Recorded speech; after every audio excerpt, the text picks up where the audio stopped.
Հենց այսպիսի անկեղծ ու անզուսպ էմոցիաներով էլ այսօր ամփոփվեց միկրոէլեկտրոնիկայի ամենամյա միջազգային օլիմպիադան։ Իր 20-ամյակի առիթով միկրոէլեկտրոնիկայի օլիմպիադան միավորել էր աշխարհի տարբեր ծայրերից ժամանած լավագույն երիտասարդ մասնագետների, ներկայացնելու իրենց գիտելիքներն ու պայքարելու գլխավոր մրցանակի համար։ Յուքոմը կրկին հանդես է եկել որպես միջոցառման գլխավոր աջակից, խթանելով բարձր տեխնոլոգիական կրթության զարգացումը, երիտասարդ ինժեներների համայնքի ձևավորումը եւ միկրոէլեկտրոնիկայի ոլորտի նկատմամբ հետաքրքրությունը։ Յուքոմը հավատում է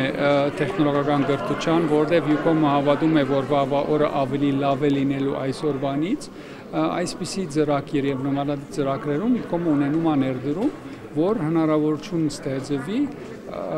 աշխատենք, ավելի լավ պատրաստվենք, որ վաղվա օրը ունենանք ավելի լավ ու ավելի ուժեղ ու ավելի պայծառ կան այսօրվա օրը։ Առաջին փուլին, որը կազմակերպվել էր 20 երկրներում, այդ թվում Հայաստանում, մասնակցել է 1088 ուսանող։ Նրանցից 34-ն անցել էին եզրափակիչ երկրորդ փուլ, որը տեղի է ունեցել հոկտեմբերի 17-ին Երևանում, Սինոպսիս Արմենիայի ուսումնական դեպարտամենտում։ Եզրափակիչ փուլ անցածներից 14-ը ներկայացնում էին Հայաստանը։ Դա ֆանտաստիկա է, որ ամբողջ աշխարհում մինչև 30 տարեկանների միկրոէլեկտրոնիկայի համաշխարհային օլիմպիադան ամեն տարի Հայաստանում է իրականացվում եւ մոտ 20 երկրների աշխարհի նաեւ զարգացած երկրների ազգային օլիմպիադաների հաղթողները ամեն տարի գալիս են Երևան,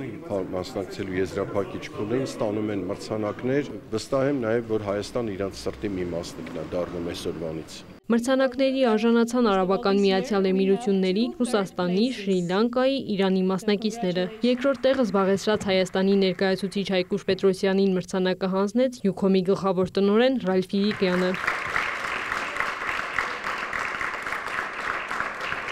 Շատ ավելի ուրախացել եմ արժանանալով այս մրցանակին, իմ նման շատ աղջիկներին հուսադրելու համար, որ շարունակեք երազել, շարունակեք պարապել ու ոչինչ սահմանափակ չի մեր ոլորտում առավել ևս։ 2006 թվականից Սինոպսիս ընկերության նախաձեռնությամբ վարչապետի բարձր հովանու ներքո անցկացվող ամենամյա միջազգային միկրոէլեկտրոնիկայի օլիմպիադան միջազգային հարթակ է միկրոէլեկտրոնիկայով հետաքրքրվող մինչև 30 տարեկան մասնագետների համայնք ձևավորելու համար։